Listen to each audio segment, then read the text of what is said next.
Mi jefe me exigió que donara mis vacaciones para que su hijo se fuera a Europa. Pero usé mi tiempo libre para comprar la empresa. Mi nombre es Julián. Tengo 29 años y, hasta hace poco, era lo que algunos llaman el alma silenciosa de una empresa tecnológica de tamaño medio. No el más visible, no el más ruidoso, pero sí el que estaba en todas partes cuando algo se rompía, cuando un cliente se quejaba, cuando el sistema caía. Siempre estaba ahí. Siempre daba la cara. Llevaba 6 años en esa empresa. Nunca me quejé. Jamás pedí un aumento, nunca rechacé una asignación y no tomé ni un solo día de vacaciones desde que firmé mi contrato. Ni uno solo. Era el tipo de empleado que todos dan por sentado. Ya sabes, ese que resuelve todo pero que nadie felicita porque es su trabajo. Mi jefe, Sergio, era todo lo contrario a mí. Un tipo ruidoso, con trajes caros, reloj brillante y una manera de hablar que parecía más una presentación de ventas que una conversación real. Sergio era de esos jefes que creen que el poder es eterno. Y que el respeto se compra. Tenía un hijo, Tomás. 23 años, recién salido de la universidad más cara del país, con el ego de alguien que nunca escuchó la palabra no. Tomás llevaba unos meses trabajando con nosotros. Y digo trabajando porque lo único que hacía era caminar por la oficina con un café en la mano, interrumpir reuniones para contar anécdotas inútiles y hacer TikToks en el baño. La primera vez que lo vi, supe que traería problemas. Pero lo dejé pasar. No era mi problema. Aún.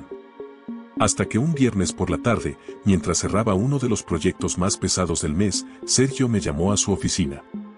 Tenía esa sonrisa falsa que usaba cuando estaba a punto de pedirte algo absurdo. Julián, me dijo, cruzando los brazos. Necesito que me hagas un favor. Claro, jefe, le respondí, automático. Verás. Tomás ha estado trabajando duro estos últimos meses, me tragué la risa en seco, y quiero darle un premio. Unas vacaciones. No entendí. Pensé que me estaba contando algo, no que me estaba pidiendo nada. Pero entonces lo dijo. Quiero que le transfieras tus vacaciones. Las que tienes acumuladas. Me quedé mudo. ¿Perdón? Tú no las usas. Nunca lo haces. Sería un gesto bonito de compañerismo. ¿Qué te cuesta? Igual no ibas a irte. Tenía ganas de reírme en su cara. De levantarme y decirle que era un descarado. Pero no lo hice. Lo miré. Sonreí. Claro, jefe. Si es por Tomás, con gusto. No sé si se dio cuenta del tono en mi voz. Yo sí. Era el tono de alguien que ya sabía lo que iba a hacer. Porque, para ese entonces, yo ya había planeado algo muy distinto para mis vacaciones. Algo mucho más grande. Al lunes siguiente, el papeleo ya estaba listo. Recursos Humanos me envió un formulario de donación voluntaria de días libres, como si fuera algo noble. El lenguaje que usaron era casi poético, solidaridad entre compañeros, espíritu colaborativo, compromiso con el equipo. Lo firmé sin dudar. Tomás se pavoneaba por la oficina como si le hubieran dado una medalla. Les contaba a todos que se iba un mes a recorrer Europa con el dinero que había ganado con su esfuerzo. Hasta subió una historia en Instagram diciendo, no hay nada como trabajar duro para lograr tus metas. París, allá voy. Trabajo duro. Metas. París. Mientras él publicaba fotos en Roma, yo cerraba carpetas, preparaba correos, y les decía a todos que finalmente iba a tomarme una semana para mí. Vacaciones atrasadas, les dije. Me felicitaron. Me recomendaron playas. Uno me dijo, ya era hora, Julián. Lo que nadie sabía es que no me iba a descansar. Me iba a cerrar un trato. Verán, hacía unos meses que empecé a trabajar en secreto con 2 excompañeros de la universidad, Isa y Diego. Los 3 sabíamos que el modelo de negocio de la empresa estaba oxidado. Tardaban meses en responder a cambios del mercado. Todo era burocrático, lento, ineficiente. Isa tenía el prototipo de una nueva plataforma que podía automatizar gran parte de lo que nosotros hacíamos en la empresa. Diego tenía contactos en fondos de inversión. Y yo tenía el conocimiento interno. Sabía cómo funcionaba todo, dónde estaban las debilidades, los costos ocultos, los cuellos de botella. Ya habíamos tenido varias reuniones por videollamada. Pero para cerrar el trato con los inversores necesitábamos una reunión presencial. Y para eso, yo necesitaba una semana. Justo la que ahora tenía gracias a Sergio y su hijo Estrella. Tomé mi maleta. Me despedí del equipo. Y volé directo a Monterrey, donde nos esperaba un fondo de capital llamado Produce Ventures. No eran grandes, pero eran agresivos. Invertían rápido. No les importaba tanto la forma, sino el fondo. Y lo que teníamos era sólido. La reunión fue tensa. 3 horas de presentaciones, preguntas, números y silencios. Yo les mostré cómo podíamos capturar el 60% del mercado en menos de un año. Les mostré las fallas de mi propia empresa. Les mostré el pastel y cómo íbamos a partirlo. Y cuando terminó la reunión, el director del fondo me extendió la mano. Vamos a entrar, dijo. Pero quiero más que la startup. Quiero parte del mercado, y eso incluye a tu empresa actual. Yo ya lo había considerado. Le respondí sin dudar. Entonces comprémosla. Desde adentro. Y ahí empezó todo. Volví a casa con el trato cerrado, los papeles firmados y una promesa: en menos de 2 meses, íbamos a tener el control. Solo necesitaba actuar como si nada hubiera pasado. Como si yo todavía fuera el mismo empleado que donó sus vacaciones sin chistar. Spoiler, no lo era. Cuando volví a la oficina, todo parecía igual. Tomás aún no había regresado de su viaje de crecimiento personal y Sergio seguía siendo el mismo mandón de siempre, pavoneándose por los pasillos con su taza personalizada de Boss Ken. Yo retomé mi puesto sin levantar sospechas. Fui más amable de lo habitual. Saludaba a todos. Me ofrecía para ayudar incluso en tareas que no me correspondían. No porque quisiera quedar bien, sino porque necesitaba que nadie viera lo que venía. Mientras tanto, Isa y Diego ya habían comenzado el proceso legal desde fuera. A través de una empresa intermedia creada por el fondo, comenzaron a comprar acciones de mi empresa en el mercado privado. No muchas, solo las suficientes para llamar la atención de los accionistas minoritarios cansados del caos de Sergio. Yo les pasaba los nombres, los perfiles y las mejores maneras de negociar con ellos. En muchos casos, bastaba con una llamada honesta: hay un nuevo grupo interesado en revitalizar la empresa. Te pagarán el triple del valor actual. Nadie decía que no. En un mes, ya teníamos el 35% de las acciones. No era mayoría, pero era más que suficiente para solicitar acceso al control operativo bajo cláusulas del contrato original de fundación. Sergio no lo vio venir. Y mientras todo esto se cocinaba tras bambalinas, yo observaba el deterioro desde adentro. Cada semana, perdíamos un cliente importante. Las entregas se retrasaban. Las quejas se acumulaban. Y los programadores estaban al borde del colapso. Muchos de los errores no eran técnicos. Eran estratégicos. Y yo no decía nada. Dejaba que el sistema hiciera lo que sabía que haría: colapsar sin mí. Porque, para entonces, ya no arreglaba nada. Solo observaba. Tomás regresó como si volviera de una guerra. Usaba bufanda aunque hacía calor, hablaba con un falso acento europeo, y decía cosas como: allá en Praga, lo hacíamos diferente. Traía souvenirs para todos, excepto para mí. Sergio lo hizo sentarse en el área de planificación, justo donde tomaban las decisiones importantes. Tomás ni siquiera sabía usar Excel. Julián, ayúdalo un poco, ¿sí? Me dijo Sergio un día, como si yo no tuviera nada mejor que hacer. Claro, jefe. Estoy para lo que necesiten. Mientras tanto, mi startup comenzaba a captar clientes. Muchos de los nuestros, en realidad. Yo no hacía llamadas ni mandaba propuestas. Solo compartía información pública. Ellos venían solos. Porque el producto era mejor, más rápido, más barato. Una tarde, Sergio convocó una reunión de emergencia. Se notaba nervioso. Se rascaba la frente, su tic habitual cuando las cosas iban mal. Nos están comiendo el mercado. Necesitamos ideas. Ya. Gritó. Yo levanté la mano. Tal vez sea hora de mirar hacia adentro, dije, con la cara más neutra que pude. No sabía que en menos de una semana, mirar hacia adentro iba a ser lo único que le quedaba. Al día siguiente, recibimos una notificación formal: la junta directiva convocaba una reunión extraordinaria con carácter urgente. Algo poco común. Sergio, en su ceguera de poder, pensó que era para reforzar su liderazgo ante la crisis de competencia. Incluso lo oí decirle a su asistente que se preparara para proyectar su plan de reestructuración radical. Pero yo sabía de qué se trataba. Era el momento. Ese día llegué puntual. Traje mi portátil, mis documentos y una carpeta que decía, propuesta de recuperación operativa. Nadie se imaginaba que esa carpeta no contenía una propuesta. Contenía el acta notarial con el nuevo reparto accionario. La sala de juntas estaba tensa. Los accionistas fueron entrando uno a uno. Algunos evitaban mirar a Sergio. Otros, en cambio, lo saludaban como siempre. Hipocresía en estado puro. Cuando dieron las 10, se cerró la puerta. Un abogado del Fondo Bravus, que nadie conocía, se levantó. Buenos días. Comparezco en representación del nuevo grupo accionario que controla el 35% de esta compañía. Sergio frunció el ceño. ¿Perdón? ¿Quién autorizó esto? Los anteriores tenedores de las participaciones, respondió el abogado sin inmutarse. Todo fue adquirido conforme a los estatutos. Yo me mantuve callado. Solo observaba. El abogado continuó.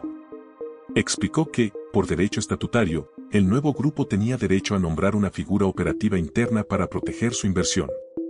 Y ese nombramiento será efectivo a partir de hoy, dijo. Sergio se incorporó como si le hubieran dado una descarga eléctrica. ¿De qué estás hablando? Esta es mi empresa. Yo la levanté. Fue entonces cuando me levanté. Caminé lentamente hasta el frente. Todos me miraban. Saqué mi carpeta. Mi nombre es Julián Herrera. Y, por decisión del nuevo grupo accionario, seré quien asuma la dirección operativa con efecto inmediato. Silencio. Se podía oír el zumbido del proyector aún encendido. Sergio se quedó paralizado. Su cara pasó del rojo al blanco en segundos. ¿Tú hiciste esto? No solo yo, respondí. Pero fui parte del cambio que ya era necesario. Los demás accionistas no dijeron nada. Algunos ya lo sabían. Otros, simplemente no se atrevieron a enfrentarse a la evidencia. El abogado cerró la sesión con una frase que aún recuerdo. La dirección ha cambiado. La visión también. Esa tarde, Sergio fue invitado a desalojar su oficina. No hubo escándalo. No gritó. Solo se fue. Con los pasos arrastrados, sin mirar atrás. Tomás, en cambio, sí hizo una escena. Cuando se enteró de que también sería despedido por ineficiencia comprobada y falsificación de experiencia laboral, empezó a gritar que todo era una conspiración, que su papá lo arreglaría. Nadie lo escuchó. Yo me senté en la silla que había sido de Sergio durante 6 años. No dije nada. Solo respiré. Porque esa victoria no era de gritos. Era de estrategia. Los días siguientes fueron extraños. No hubo celebraciones, ni discursos, ni aplausos. Solo una calma pesada, como después de una tormenta. La mayoría del equipo no sabía qué había pasado exactamente, pero el rumor corrió rápido, Julián ahora era el jefe. Y Sergio, ya no. Los primeros en acercarse fueron los programadores. Los que llevaban años lidiando con plazos imposibles, reuniones sin sentido y decisiones que no entendían el producto. Me preguntaron si era cierto que yo había tomado el control. Solo asentí. ¿Y ahora qué? Me preguntó uno de ellos. Ahora trabajamos con inteligencia, le respondí. No con miedo. Reorganicé equipos. Eliminé departamentos que solo servían para justificar el sueldo de los amigos de Sergio. A Tomás ni siquiera le ofrecí una salida decorosa. Su contrato, firmado bajo condiciones falsas, fue anulado por recursos humanos en menos de 24 horas. Intentó llamarme una semana después para arreglar las cosas. No respondí. Lo que más me impactó fue la reacción de algunos que antes ni siquiera me saludaban. El mismo tipo que una vez me corrigió frente a todos por usar una coma de más en un correo, ahora me pedía orientación estratégica. No les guardaba rencor. Pero tampoco les debía favores. La empresa empezó a cambiar. Silenciosamente. No se trataba de hacer todo nuevo, sino de quitar lo que nunca debió estar. Las reuniones inútiles desaparecieron. Las decisiones se tomaban con base en datos, no en caprichos. Y, poco a poco, los resultados hablaron por sí solos. Clientes que se habían ido, regresaron. Algunos incluso se disculparon por habernos dejado. Otros, que nunca habían confiado en nosotros, comenzaron a buscarnos. ¿La razón? Nuestro nuevo producto, ese que habíamos creado desde cero en la startup paralela, ahora estaba siendo implementado como parte del portafolio oficial de la empresa matriz. Sí, así es. Fusioné ambas compañías. Mi startup y la empresa que una vez me explotó. Ahora eran una sola. Bajo nuevas reglas. Bajo mi dirección. Hubo una última reunión que jamás olvidaré. La junta directiva me pidió que explicara cómo fue posible todo esto.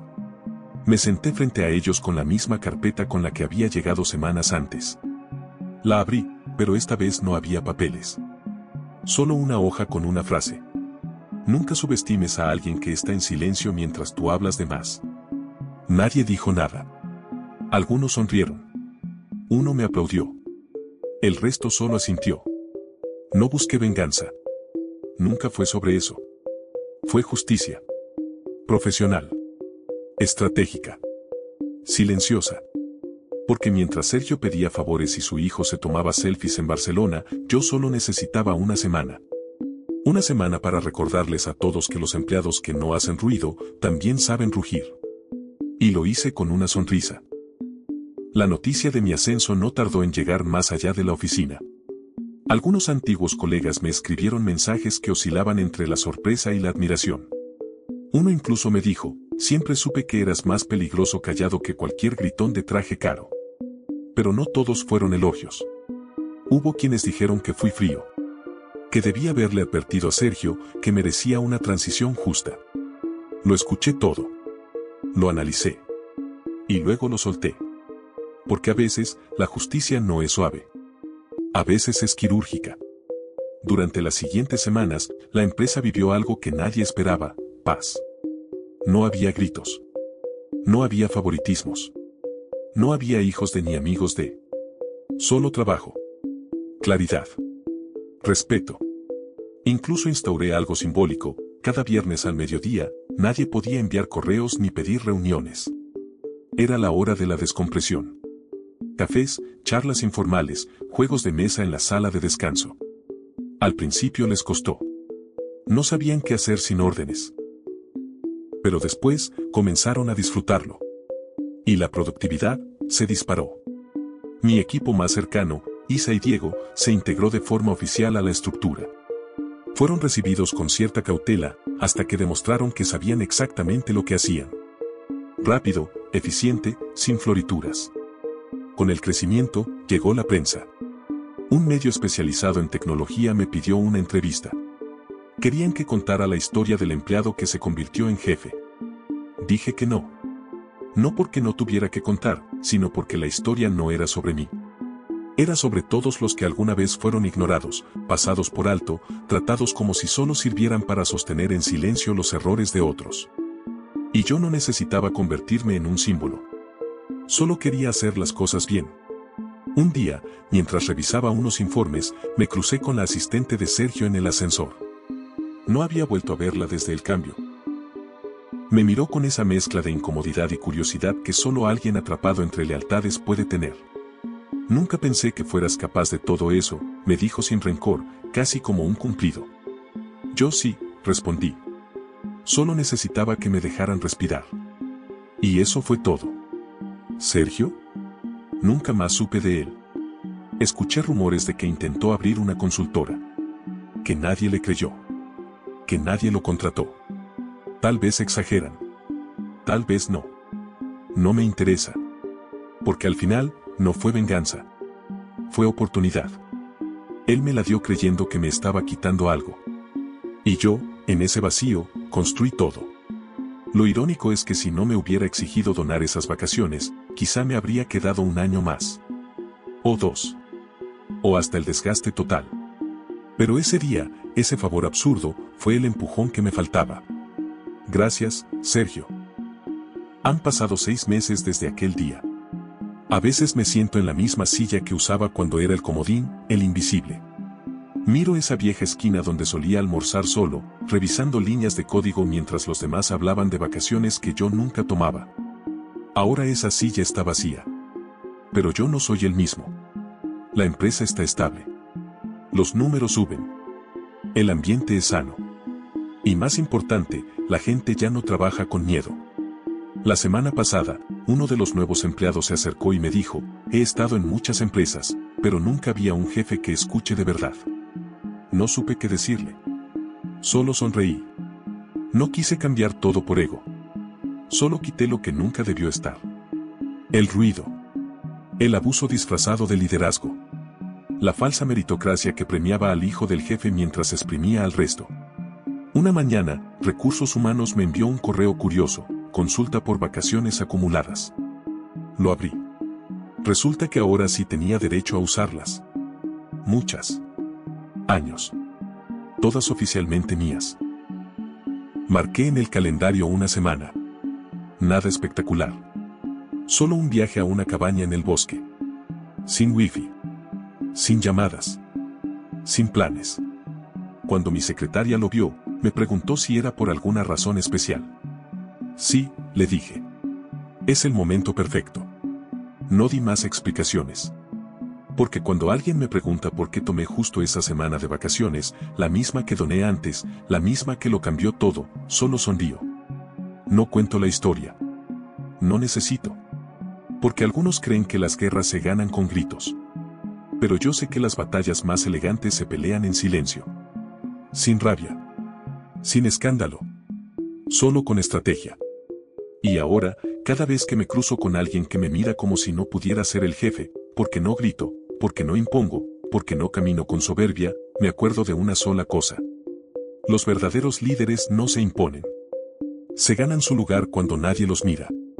Y cuando llega el momento de actuar, lo hacen sin pedir permiso. Así que sí.